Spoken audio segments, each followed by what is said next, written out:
doing? Nice to see you all. A lot of familiar faces out there. Appreciate you being here. I love this place, the Red Mixer, best bar in Eau Claire. Love the place and great bartenders and all that. And you know, I told somebody I was going to be at the Red Mixer today, and they said to me, what do you mean, that seafood place that has the Butter Bay biscuits? And I said, no, the Red Mixer. And then they said, oh, you mean that gourmet hamburger place with the endless fries? And I said, no, the Red Mixer. And then they said, oh, you mean that place that has the bowling team that walks up right at 9 o'clock on Thursday? I said, there you go, Red Mixer. But anyway, what are all these red places doing in a blue city like Eau Claire? That doesn't make sense. Anyway, I'm at Lanzer. I'm a retired school teacher, high school teacher. See, the old students there for me. Been a basketball coach. And right now I'm a motivational speaker, so I'm going to have to insist, if you need to use the bathroom tonight, you need to ask me permission. And it is a great looking crowd. Man, some of you guys I haven't seen for years, great looking. I can't believe how good looking people we got here tonight. Of course, I can't see that well. I'm losing my eyesight. I am 68 years old, you know. Starting to get some physical difficulties along the way. Father Time is undefeated. Just ask Mike Tyson, or worse yet, Joe Biden. But anyway, the thing is, as long as it's only unimportant things that I lose, like my eyesight, I'm okay with that. I'm okay as long as it's anything like that. Eyesight, what like it. As long as it's nothing important, knock on wood. You know, it just seems like yesterday. I was a young boy growing up in the mean streets of Bloomer, Wisconsin. Rope jump capital of the world. You know, when your nickname's the rope jump capital of the world, those are some tough streets.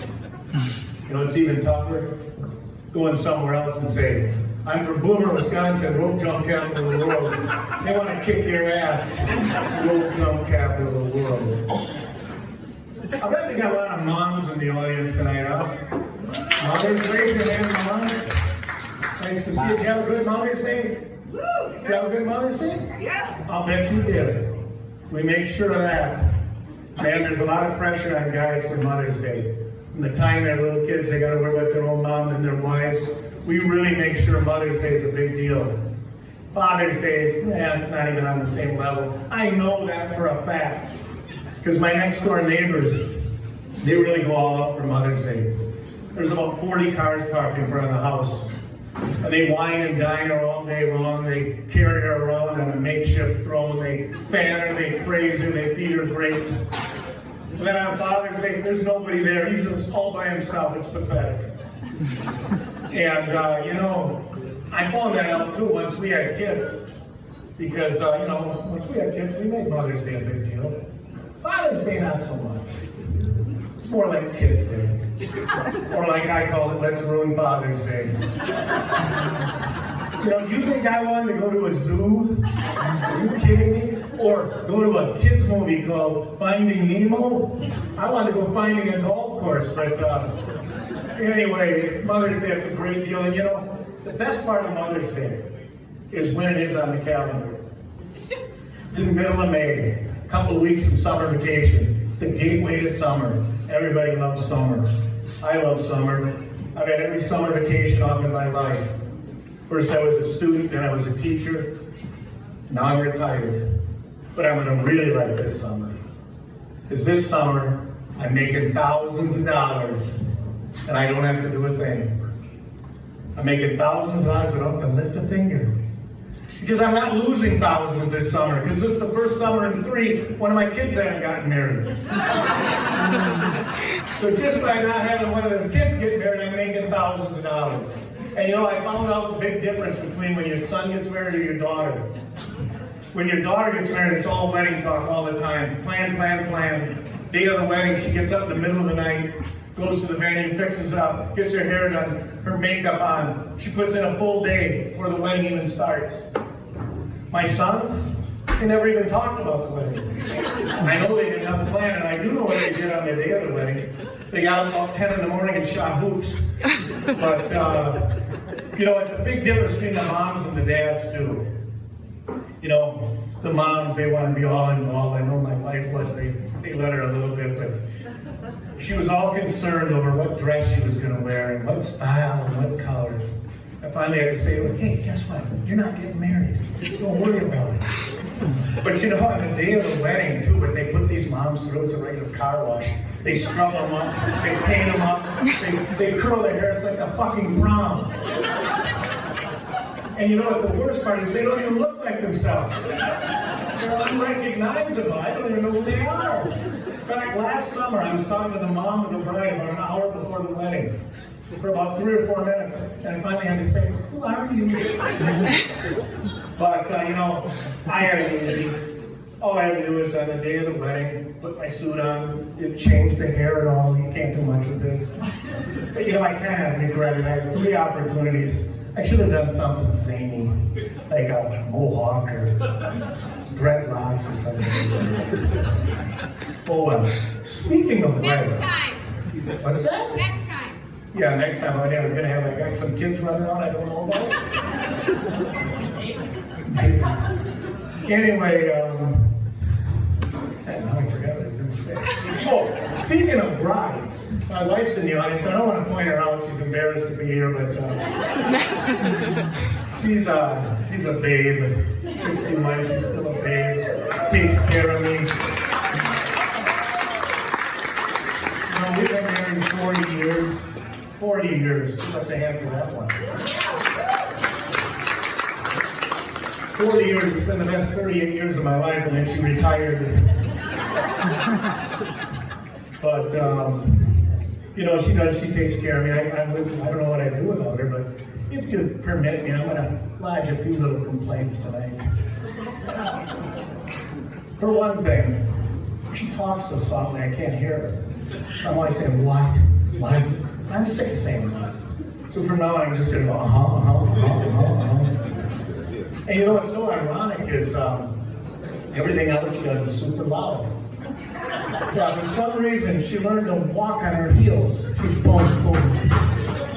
And you know, what makes it worse is that at home she's got over 100 pairs of shoes. But she opts for the lead boots at home. So it's even louder. It's really a stomp. And you'd think with a soft little sweet voice like she has, that she'd cough or sneeze kind of delicately. Like, it's more like this. Drives me nuts. I know it shouldn't bother, but it really hits on my voice. You know, I think if she would have been born in another culture, her name would have been Walking Hard or Cost a Lot or something like that. And you know, I know it's not really her fault. She doesn't get much of a chance to talk with me around her. She has a hard time telling stories, at least finishing the story. She can't land the plane.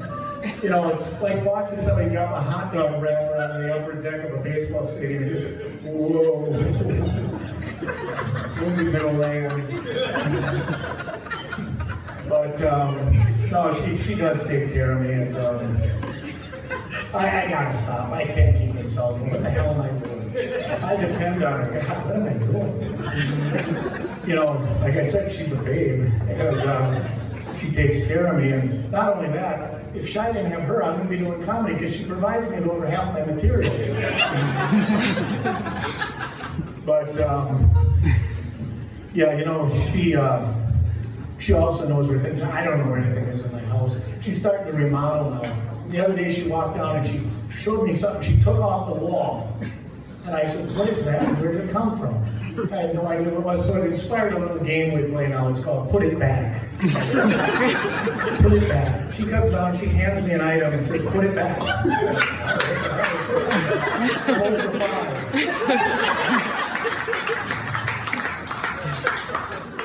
So anyway, plus, you know, she takes care of the finances. I have no idea how much money I make. I don't know if I'm rich or depends on if she's ordering a lot of stuff, then we're rich. If I want something, oh, we don't have much money. I don't even know the difference. So, you know, she's moving money around in the different areas. She says, sign this, sign that. I just sign it. I don't look at it. I know I'm taking a big risk. I could be signing my life away. In fact, hey, if some guys in white coats come and drag me off the stage tonight, it's not part of the act. Somebody step in and help me. But, I do regret something I signed a couple of years ago. Yeah, if God forbid she dies before me, all my money goes to the kids, not me. Yeah, I'm gonna have to beg just to get an allowance. My dreams of being a sugar daddy have vanished. She doesn't want me running around with Bill Belichick.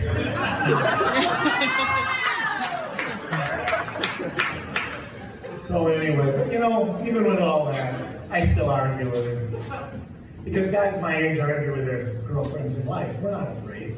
We don't like the young guys are so scared of you. I mean, seriously, you're so obedient. Yes, ma'am. Yes, ma'am. Now, what the hell are they going to do to you? Nag you any more than they already do? That's not even possible. And I hope you young guys, I hope that obedient act is getting you a lot of sex, but somehow I doubt it. But one thing we all have in common, no matter what age we are, our wives, our girlfriends, they can't admit they're wrong. They can't even say the word. They never, ever, ever, ever admit they're wrong. They go, I'm wrong. They can't even say the word. And at least with that, it would be nice if once in a while they could say they were sorry. That would go a long way. That would go a long way. In fact, a couple of weeks ago, I thought my wife said she was sorry. So later on that day, I mentioned it. I said, God, I appreciated that. She said, you were sorry. And then she informed me, I didn't say I was sorry. I said, you're going to be sorry. So, even with all that, like I said, I still argue with her, and I win some of the arguments. I know I'm just a dumb blonde and the trophy husband, but I win my share of arguments, and I know when I'm winning. Because when she wins, we just argue. When I win, she gets into personal insults. She'll say something like this, because your head's shaped like a block, that's why. Or if she really knows I got her, she just throws in the towel. She just says, shut the fuck up. That's when I know I got her. And now I'd like to introduce another happy couple.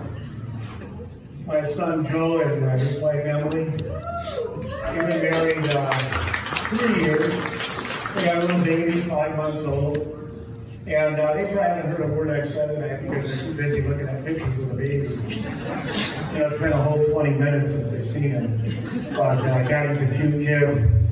He's the cutest kid I've ever seen. And somebody has to be. He really is. He's cute. And he gets better looking every day. They love being parents. They really do. They don't fight over a list of new chores.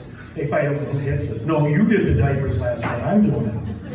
I get the bottle. You did the last one. So they really love it. And like I said, the kid is so cute. We've got a little ritual going on in the family. It goes on many times a day. They take a picture of the baby, and they send it out on the group chat. Then we all ooh and ah over it. Said how great it is, the best looking baby of all time, better looking every time. And they put little hearts up. They like that we said that. And then rinse, repeat. We do that about 4 or 5 times a day. And the kid really is cute. He seriously is. He's the cutest looking kid I've seen. And he gets better looking every day, and I think he will get better looking every day of his life until he gets to middle school. And he's going to look like a dork for a couple of years.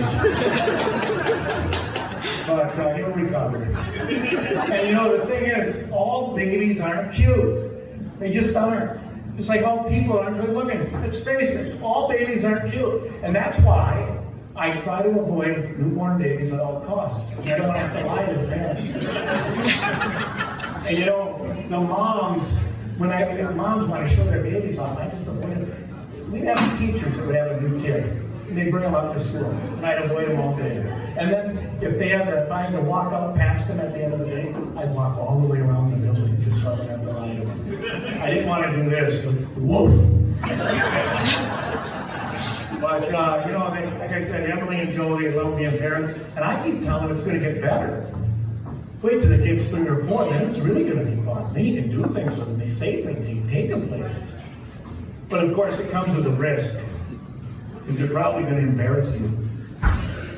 And for sure they are if you embarrass your parents. It's a karma thing. Karma's real. I found that out. I used to embarrass my folks all the time. God, I said some shitty things. I bet you guys have surprised me there. But I said so many things. They said, you're going to get it. Wait till your kids embarrass you. And so Joe did, with his twin brother Sam, who I'll introduce later. But I took him to the store, a grocery store there, about 3 or 4. We were standing in one long line, waiting for the cashiers to broke off into two cashiers. One of the cashiers was a beautiful young blonde girl, bombshell, a knockout. I didn't think my boys would notice. They did. And the other one was a woman who I don't know her name. But if I was going to name her based on her appearance, she would have been named Igor. Anyway, we get up there, and for some reason we get into Igor's line. And this really pissed my son Joe off. So we get up there, and before we can even put the stuff on the counter, Joe hollers out for the entire place to hear. "No, Daddy, not the ugly one." There's no place to hide. We just stood there, I didn't say a word. We just got on it. And the worst thing is, I used to frequent that place quite often. When I went back, I never saw her again. She worked there all the time. She never showed up again. The end of her career, way to go. But the thing is, as they get older, it is better.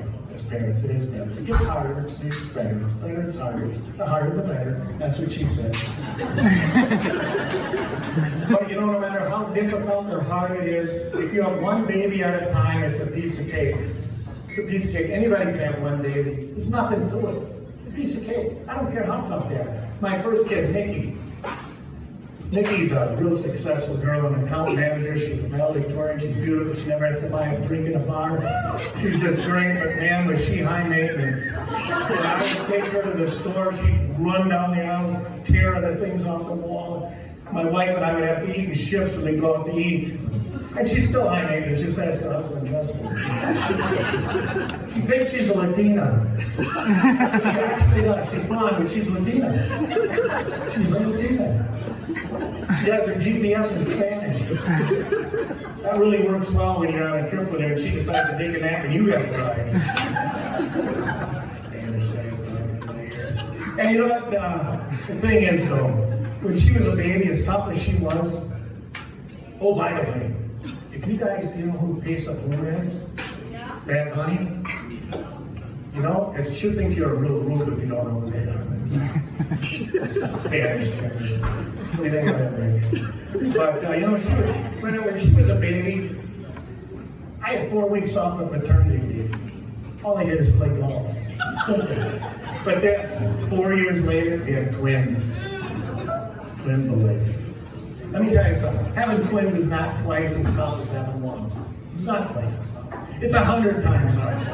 It's 100 times harder. You get no sleep, absolutely none. Because when they have those 4 or 5 wake-up calls in the night, they don't synchronize that play. They stagger it. So it's about 10 or 11 of them. You never get a chance. And they stagger it throughout the day, too. There's never a time where one isn't eating, shitting, or crying. Never. And we knew it was going to be tougher. But we had no idea until the night I went down to pick the babies and my wife up at the hospital. And I thought I'd be there about a half an hour. Try 3.5. We couldn't get out of the place. Every time we were going to leave, one would shit his pants. And the other one would shit, and shit, and shit, and eat, and shit, and shit, and eat. And after about 2 hours, I looked at my wife and she was like, "We're never leaving. This is a Hotel California." But eventually we made it home about 10:30. Somehow made it through Saturday night, made it through Sunday, and then the cavalry was coming. Because we had hired a part-time nanny, 8 to 4, Mondays through Fridays. And no, I didn't Doug M off her. I left her alone. You guys don't know Doug M off this? Somebody is playing me later. Anyway, I left the nanny alone. I didn't mess with the nanny. I wanted her awake and alive and full of energy because we were pathetic. You should have seen when she'd back out every day at 4 p.m. My wife and I would stand in the kitchen window and went, "No, come back." But you know, those first 2 weeks really wore us out. I got worn out to the point of exhaustion until I got sick. Because I'm not smart enough to change my routine when things change in my life. So, you know, for my workout back then, I was doing distance running, and I continued to do that, even though I wasn't getting any sleep. And after 2 weeks on a Monday night, I was so exhausted. I got physically ill. I threw up. And it was about 10:30 Monday night. Afterwards, I'm laying out on the couch, the cold wet rag in my head. And these are the moments that you always remember where your wife, your spouse, you bond together in these tough times. Brings you close. I'll never forget it. My wife came out in the living room. She knelt down next to me by the couch. And she whispered in my ear, "Listen, motherfucker, you're not getting out of any work. You can't get sick. Quit your goddamn running." So, I always remember that. But, you know, I had 6 weeks off of paternity leave back then, and all I could do was try to get out of the house. I just kept thinking of excuses. Do we need diapers? I'll go. Formula. Does your mom need to be picked up at the airport? I'll do it. But finally, the 6 weeks ended. I got to go back to work. You've never seen a high school teacher happier to go back and see his students than I was. My God, it was like I was on work release, like a prison thing. You know, they let me out in the day, where I have to come back and get locked up. I think they call it the Huber Law in Wisconsin. I was so excited to go to work. It was such a different attitude than the other teachers. On Monday mornings, I come in, I'd be just happier than hell, and they'd come dragging in. Then on Fridays, when they got to hop in their stuff, I'd be, oh God. But you know, one good thing about having kids that I bet you haven't thought of is they provide excuses for you to get out of things. I mean, I got a bag full of excuses anyway. I'm always trying to get out of stuff. I didn't even have to dip into my bag during the time I had kids. All I had to say, I have to watch my kid. I have to take my kid here. I got to pick the kid up. And you know, I used it for 4 years with Nikki. And then she was going to go into kindergarten. I thought, geez, that excuse is going to dry up. Lord, we need to have another baby. And so we did, and we had twins, so the joke was on us. But speaking of that twin, that's my son Sam back there.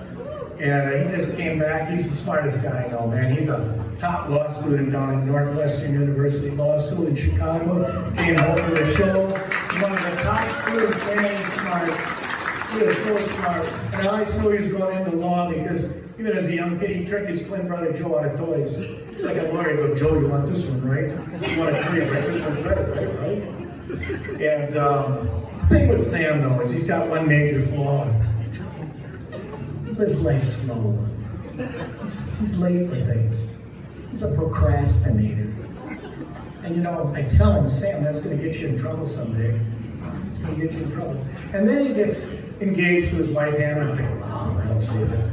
Opposites attract. Wrong. She's slower and later than he is. And you know, the thing is, her whole family's late all the time. And I got no hope of it ever changing now. That'd be like having a son with a drinking problem. And he's married into a family of alcoholics. So that's not going to change. And I said, Sam, the thing is, I bet you guys will be late for your own wedding. Well, he wasn't.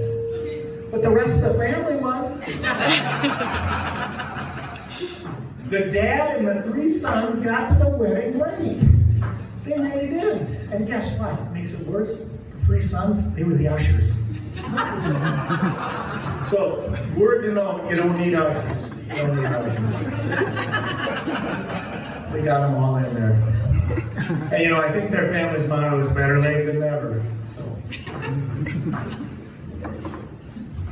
You know, I'm starting to get some vibes, some flashbacks. I feel like I'm speaking in front of one of my old high school classes. And I kind of am. I got these guys here from work. And yeah, it's like being at one of my old high school classes.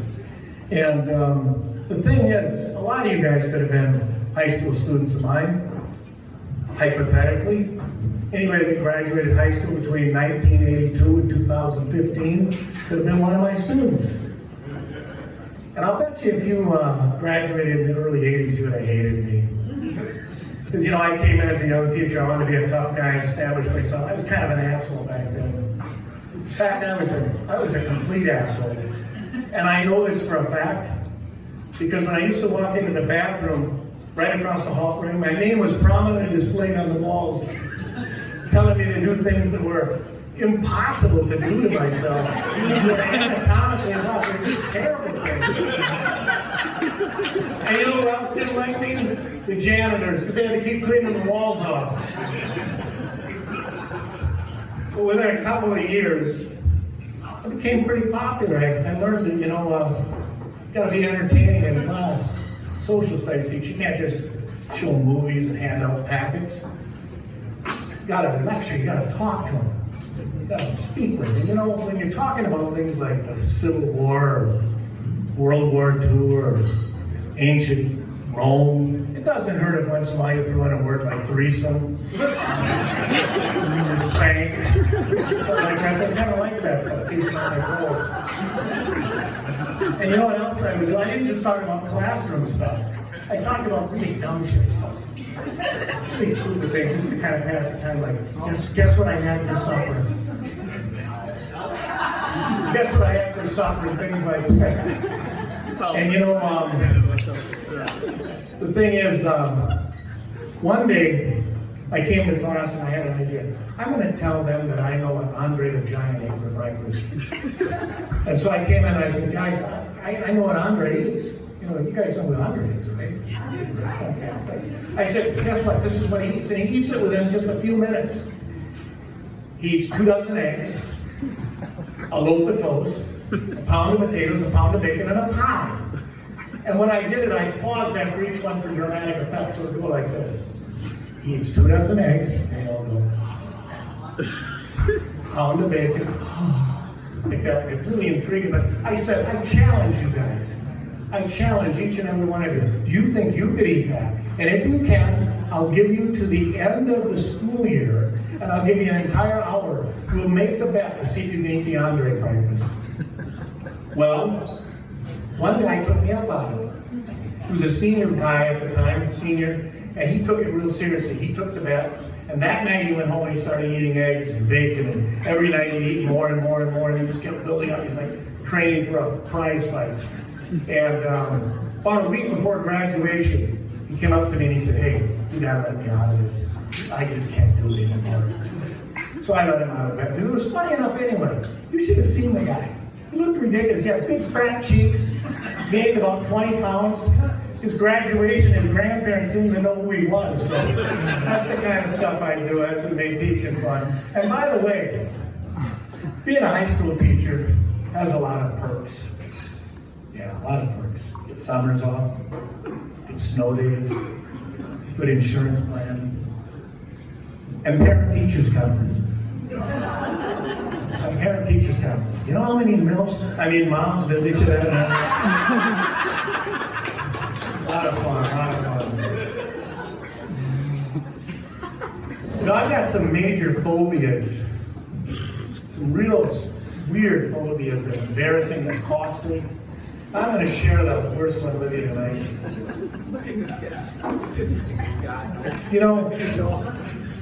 I got this weird thing. I can't have anybody talk or touch my testicles in a non-sexual way. It makes me faint. It makes me get dizzy. And so that means I can't go and get a physical at the doctor like most people. I can't stand there and let him probe me and me go, I can't do that. I get sick. I get dizzy. So they have to lay me up on that table. And then they go after me and I'm kind of kicking it. With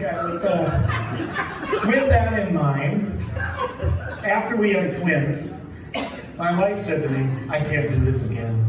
I just can't chance it. You're going to have to get a vasectomy. So we went to the doctor's office and had a consultation with the doctor. And of course, he's talking about my testicles in the most non-sexual ways. And it's getting me sick. I'm sitting on her on the chair. I get sicker and sicker. I finally crawl off the chair, crawling on my hands and knees. Please stop, please stop, please stop. And then I fall over and faint. And when I wake up, he says this to me, you can't have a vasectomy. Just like, the old movie scene, you can't handle the truth. You can't have a vasectomy. You're a bad candidate. We never get your stitches out. So I feel kind of bad about it, and we're driving home that day, and I'm apologizing to my wife, because I do apologize. And she says, don't worry about it. It's okay. I'll take care of things. We just want to never have sex ever again. And she kept her promise. And it gets worse. About 5 years ago, I went to a a doctor's appointment for a physical. I had a new doctor, and apparently he hadn't read my files. So he starts to try to probe me standing up, and I'm going, no, I can't do this. By the time he lays me down, I already faint. And in the meantime, for some reason, he slaps a blood pressure cuff on my arm. And anybody knows that when you faint, your blood pressure goes way down. So when I wake up, he'd already called the ambulance. And when I wake up, he goes, Mr. Lanzer, we're taking you to the hospital. I go, no, I always do this. Please, I'm okay. They went, they got a cart, they put me on it, they took me down the flight of stairs, walked me through the clinic. Everybody's looking at me, what the hell's going on? I'm going, I'm okay, please stop them. We got to the hospital. Of course I was okay. They called my family. They show up about a half hour later. I hear them walking down the hallway, they're laughing. They know what I've done. But they weren't laughing after we got the bill. It cost us $5,000 for that foolishness. But I did get something out of it. The nurse cleaned my ears and clipped my toenails. So. And then about a month ago, I got a colonoscopy. Kind of a shitty night, but, the thing's easy, but, now I've got a phobia about blood pressure cuffs, and especially when they tighten them up, it makes me nervous. And so the guy beforehand, they put his blood pressure on, they start tightening it way up, and I'm getting kind of dizzy, and I'm starting to sweat. They get all scared, they take an EKG on me. And everything was all right, but we haven't gotten a bill yet, so we don't know. But that's the kind of stuff I deal with. But before I leave tonight, I just want to thank everybody for being here. I really do appreciate it. I love the red mix of Scott for setting me up here tonight, especially my wife for being a good sport.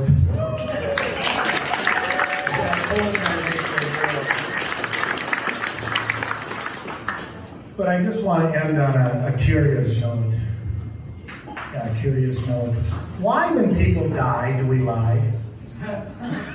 Why, when they die, do we lie? And I'm talking about the funeral.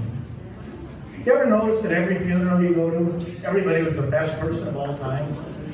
You think it'd be an axe murderer, and they're the best person. Oh my God, they're great, they're so great. And it's bullshit because everybody that dies isn't great. And especially you know that because you know the person. You know they're not that way. In fact, a couple of years ago I was at a funeral, and they're going on and on with these platitudes about this woman. I thought, that's not my mother-in-law. And I said to my wife, just once, I'd love to go to a funeral where somebody would say, that guy that died, he was an asshole. And my wife said, it'll happen. When you die. And I said to her, shut the fuck up.